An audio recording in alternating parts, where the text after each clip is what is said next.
Towards the end, I'll really wrap these rubber bands really tight to get plenty of pressure to have a nice tight seam on these two joints. Time to let this sit for a while, then I'll come back and work on another joint. So I've removed all the clamps from this first pair of joints, inspected the joints, they look good.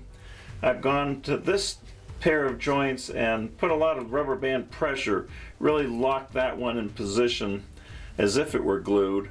And then I'll focus on this one now, glue these two seams, and then when I go back to this, it should be in the same position, making that last glue job relatively easy. Well, it's all come together pretty nicely, but that's due to a lot of good planning. And can you imagine trying to put this together without all these little hooks and without the template to center things and make things circular? But by having a good technique, the actual gluing of these 6 seams, the clamping of those 6 seams, was pretty easy.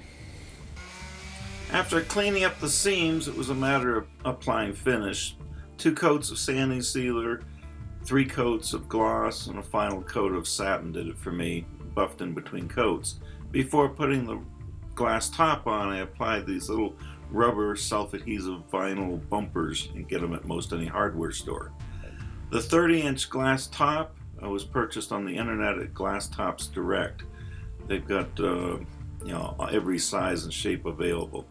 I'm quite pleased with the way this turned out.